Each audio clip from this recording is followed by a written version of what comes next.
Hey guys, हम लोग प्राचीन भारत का इतिहास पढ़ रहे हैं, तो जिसमें आज हम लोग का टॉपिक है महाजनपद। तो देखिए, हम लोगों ने प्राचीन भारत के इतिहास के अंतर्गत सिंधु घाटी की सभ्यता को पढ़ा है, ठीक है, और फिर उसके बाद वैदिक सभ्यता पढ़ा। तो सिंधु घाटी की जो सभ्यता थी उसका काल जो था वो 2300 से 1750 ईसा पूर्व में था। फिर वैदिक सभ्यता जो आती है वो 1500 ईसा से 600 ईसा पूर्व तक का उसका काल रहता है, ठीक है। सिंधु घाटी सभ्यता और वैदिक सभ्यता के बीच में अपने इतिहास में कोई सभ्यता देखने को नहीं मिलती है, ठीक। अब इसके बाद अब 600 ईसा पूर्व, तो अब कौन सी छठी शताब्दी ईसा पूर्व जो है वो लग जाता है। तो हम लोग जो अब पढ़ेंगे छठी शताब्दी ईसा पूर्व में क्या क्या होता है उसके अंतर्गत सब कुछ पढ़ेंगे। तो देखिए, सिंधु घाटी की सभ्यता को जो काल था उसमें आपको पता है कि प्रथम नगरीय क्रांति संपन्न होती है। सिंधु घाटी सभ्यता काल मैंने कब से कब तक बताया, 2300 से 1750 ईसा पूर्व तक रहता है, जिसमें प्रथम नगरीय क्रांति संपन्न होती है। वहीं छठी शताब्दी ईसा पूर्व में द्वितीय नगरीय क्रांति संपन्न होती है, आपको पता होना चाहिए। तो द्वितीय नगरीय क्रांति जो संपन्न हुई थी भारत में वो कब हुई थी, छठी शताब्दी ईसा पूर्व में हुई थी।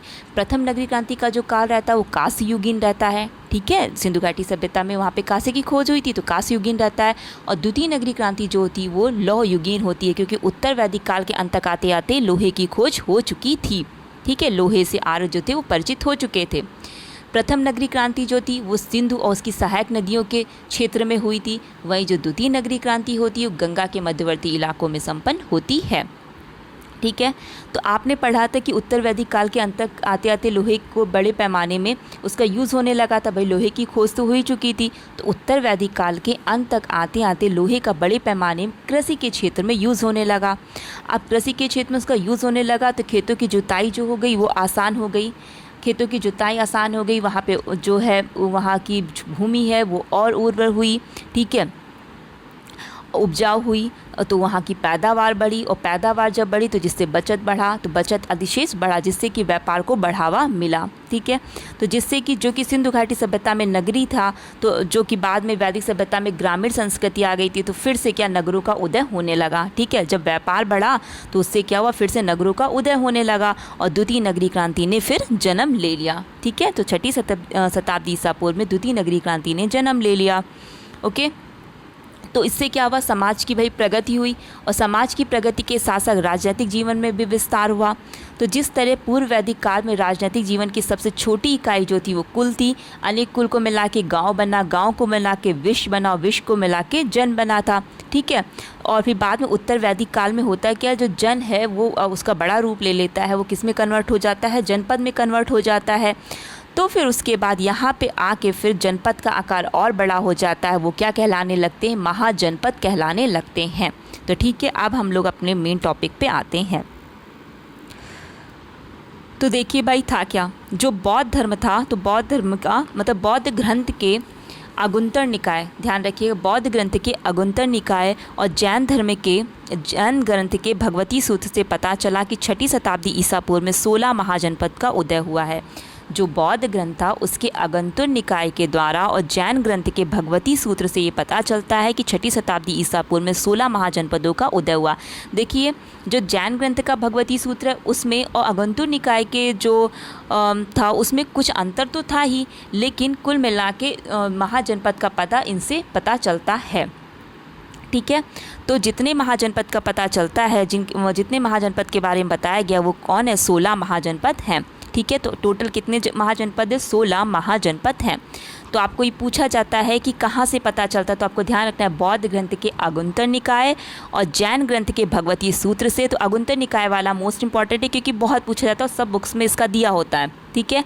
और जैन ग्रंथ के भगवती सूत्र से पता चला कि छठी शताब्दी ईसा पूर्व में 16 महाजनपदों का उदय हुआ है, ओके। चलिए आगे बढ़ते हैं।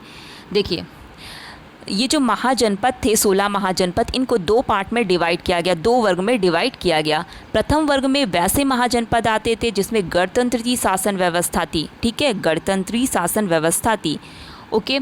तो यहाँ पे जब गणतंत्र की शासन व्यवस्था थी तो जाहिर सी बात है यहाँ का जो शासक का जो पद था वंशानुगत नहीं होता था, ठीक है, वंशानुगत नहीं होता था, ठीक है। तो इस तरह के जो महाजनपद थे दो थे, वज्जी और मल। 16 महाजनपदों में वज्जी और मल में गणतंत्री शासन व्यवस्था थी, ओके।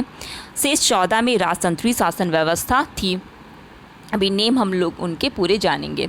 ठीक है। तो जो राजतंत्री व्यवस्था वाला जो महाजनपद था, जिसमें कि मगध सबसे शक्तिशाली महाजनपद के रूप में उभरा, ठीक है। तो मगध महाजनपद जो है वो अन्य सभी महाजनपदों में सबसे शक्तिशाली महाजनपद था। ओके, यहाँ पे जनपद लिखा है, क्या था, महाजनपद था। चलिए आगे बढ़ते हैं।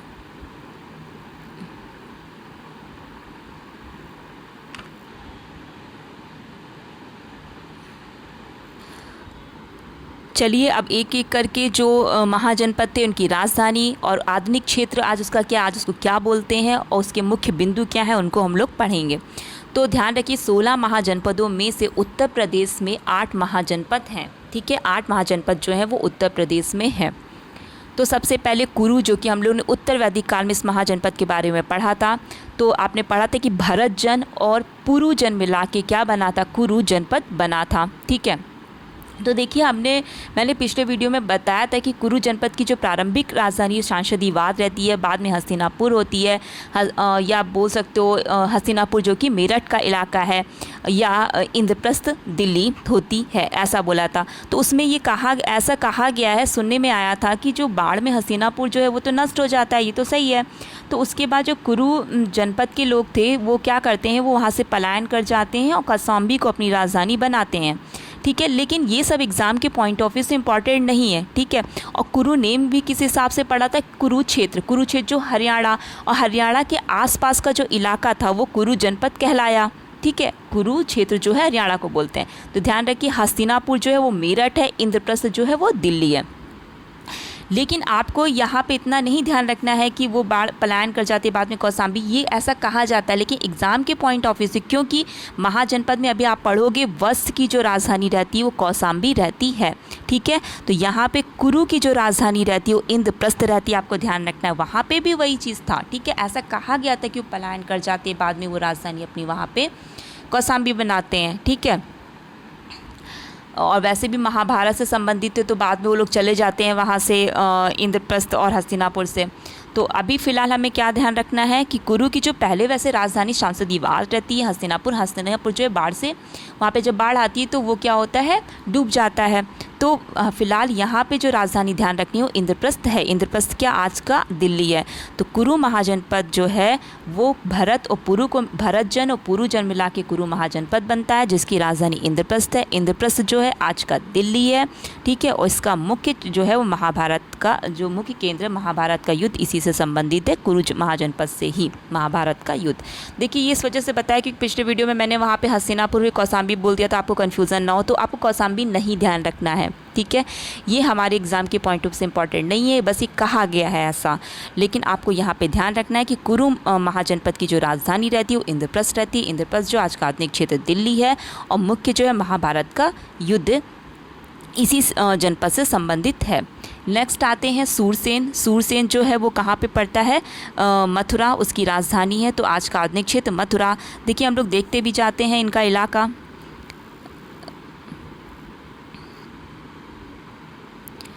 देखिए यहाँ पे है ये कुरु महाजनपद, ओके। फिर उसके बाद अभी हम लोगों ने पढ़ा सूरसेन मथुरा, तो ये हमारा सूरसेन है, ओके। और हम लोगों ने फिर उसके बाद आता है पांचाल, ऐसे ही देख लीजिए पांचाल महाजनपद। तो पांचाल महाजनपद आपने पढ़ा था कि तुवर्स जन और क्रीवी जन मिला के क्या बनता है, पांचाल महाजनपद बनता है। तो पांचाल की यहाँ पे, तो पांचाल की 2 राजधानी रहती हैं,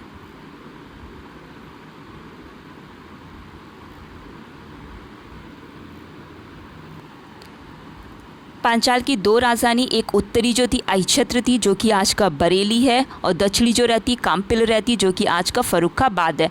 तो रुहेलखंड का जो क्षेत्र है वो हमारा पांचाल जो था जनपद वो आज का रुहेलखंड का क्षेत्र है, ठीक है। तो आपको ध्यान रखना है पांचाल की जो राजधानी रहती है अहिच्छत्र और दक्षिणी राजधानी काम्पिल रहती है। अहिच्छत्र जो आज का बरेली है और काम्पिल जो कि फर्रुखाबाद है। ये इकट्ठे हम लोग मैप में अभी देख लेंगे। वस की जो राजधानी है तो वो आज कौशाम्बी है। कौशाम्बी जो कि इलाहाबाद के आसपास का क्षेत्र। यहाँ के जो मुख्य राजा थे वो उदयन थे, ठीक। नेक्स्ट महाजनपद जो हमारा है वो है मल। मल्ल की जो राजधानी थी वो कुशीनारा और पावा थी, पावा पौ। तो कुशीनारा जो है आज का कुशीनगर है और पावा जो है फाजिल नगर, तो फाजिल नगर भी कुशीनगर में ही आता है। ठीक है, और यहाँ की मुख्य विशेषता क्या थी? गणतंत्री शासन था। हम लोग ने अभी देखा था कि 2 गणतंत्री शासन वाले व्यवस्था थी महाजनपद, एक मल्ल महाजनपद था, एक कौन सा था?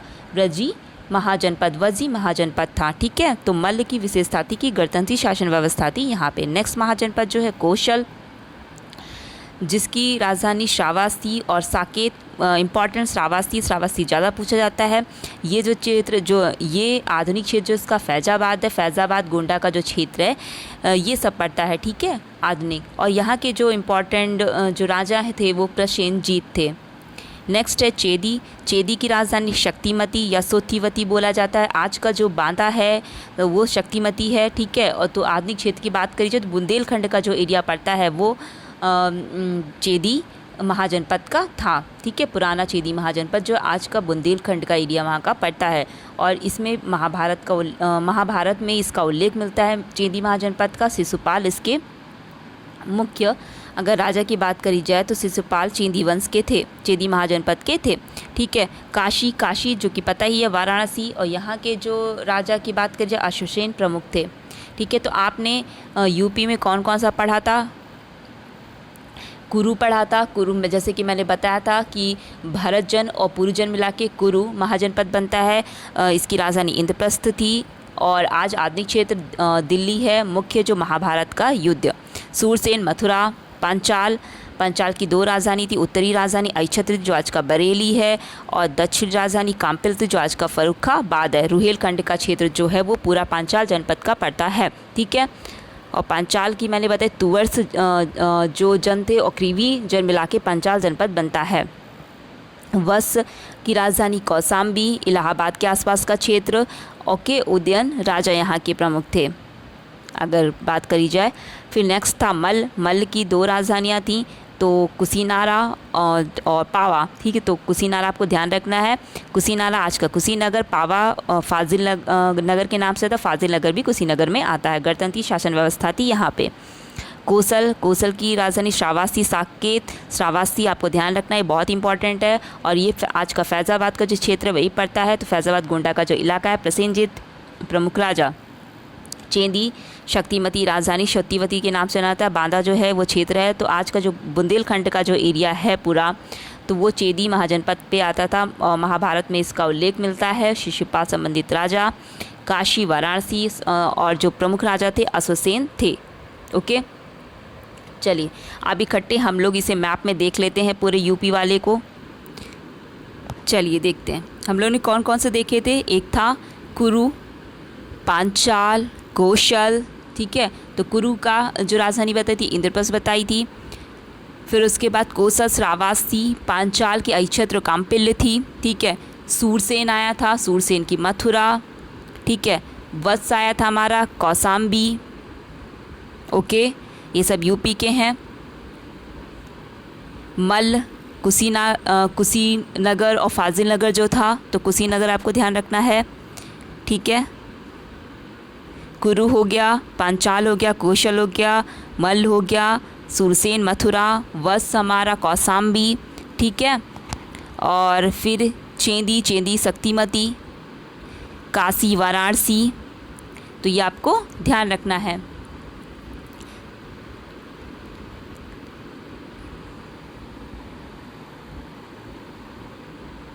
चलिए आगे आते हैं।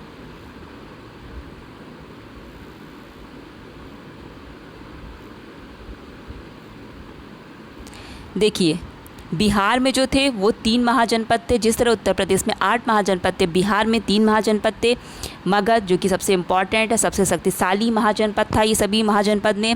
तो मगध, उसकी राजधानी गिरिब्रज पहले थी, जो फिर राजगृह, तो इसकी राजधानी क्या थी? राजगृह। पहले गिरिब्रज बोली जाती थी। आधुनिक क्षेत्र पटना गया के आसपास का जो क्षेत्र है वो है सबसे शक्तिशाली ये महाजनपद है। इसके प्रमुख राजा बृहदत्त और चंद्रगुप्त मौर्य जिनका नाम आता है मगध के। ठीक है, दूसरी अंग की जो कैपिटल थी राजधानी चंपा, आज का भागलपुर का क्षेत्र जो बिहार का पड़ता है वो।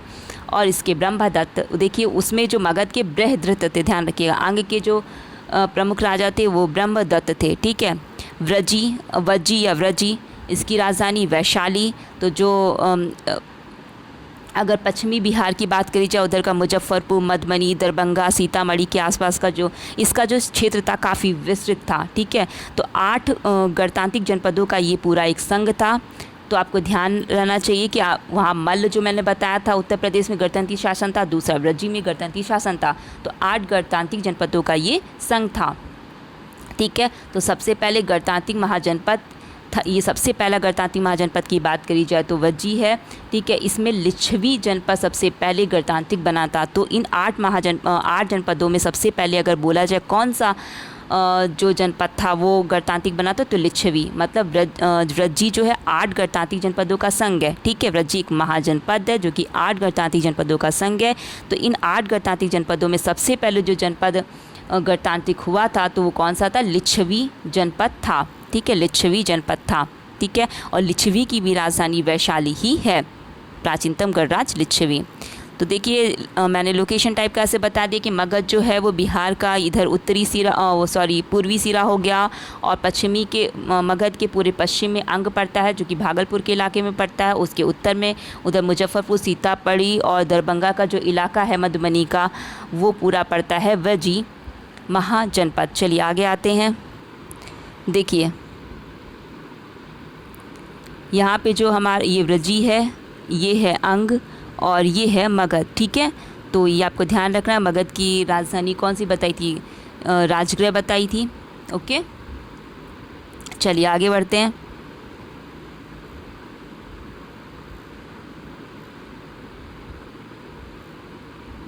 देखिए आगे 8 यूपी के हो गए, 3 बिहार के हो गए, 11 ये हो गए।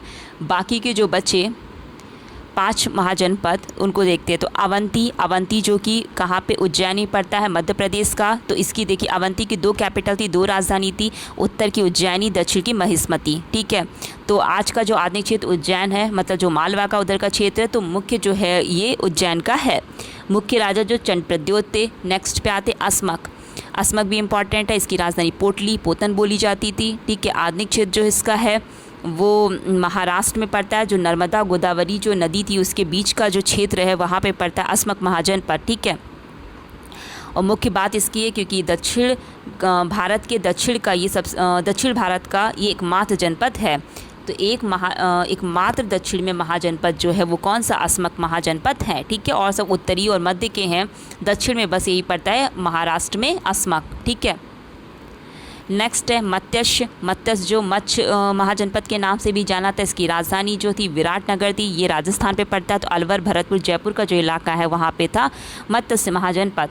ठीक है, नेक्स्ट महाजनपद है कंबोज की खास बात है कि भारत के बाहर 2 महाजनपद हैं। देखिए 8, 3, 11 तो वैसे ही हो गए, 8 यूपी के, 3 हो गए बिहार के। ठीक है, अवंती, असमक, मत्स्य हमने और पढ़ लिया। ठीक, अब बचे कितने, 2 पर। तो कंबोज जो है वो भी भारत के बाहर था, और एक गांधार है वो भी भारत के बाहर था। तो कंबोज की जो राजधानी थी हाटक, राजापुर। आधुनिक क्षेत्र अफगानिस्तान, मतलब गांधार के उत्तर में पड़ता था कंबोज, भारत के बाहर ये स्थित है। गांधार जो है इसकी राजधानी बहुत ही फेमस है तक्षशिला, जो कि काफ़ी बार इसका इतिहास में नेम आया है। ठीक है, पाकिस्तान का पश्चिमी भाग, अफ़गानिस्तान का अगर बोले तो पूर्व, और कश्मीर का कुछ भाग जो पाकिस्तान के इधर है कब्जे में है। तो ये जो मुख्य भारत के बाहर का ये भी क्षेत्र है। तो आपको ध्यान, कंबोज और गांधार जो हैं वो भारत के बाहर के महाजनपद हैं। राजधानी कंबोज की हाटक राजापुर है, और गांधार जो तक्षशिला है। ठीक है, इसकी भी लोकेशन हम लोग देख लेते हैं। देखिए ये हो गया हमारा कंबोज, जो कि हाटक इसकी राजधानी है अफ़गानिस्तान। ये हो गया गांधार। ठीक है, गांधार के उत्तर में ही कंबोज पड़ता है। और हम लोगों ने क्या पढ़ा था, मत्स्य से आया था इसकी राजधानी विराटनगर, जो कि राजस्थान का पड़ता है। ओके, और अवंती हो गया, अवंती कहाँ पे पड़ता, उज्जैनी। चलिए आगे देखते हैं। आगे हमारा था एक जो दक्षिण भारत का था, हाँ, अश्मक। ठीक है, अश्मक जो कि गोदावरी और नर्मदा नदी के बीच का बोला गया है। तो ये पड़ता है हमारा इधर पे अश्मक।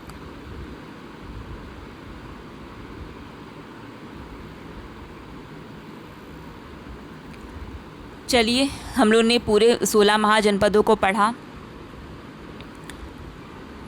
आगे जो इसी तरीके जो आगे जैसे बौद्ध धर्म है, जैन धर्म है, पूरा प्राचीन भारत का इतिहास हम लोग जारी रखेंगे। Thank you.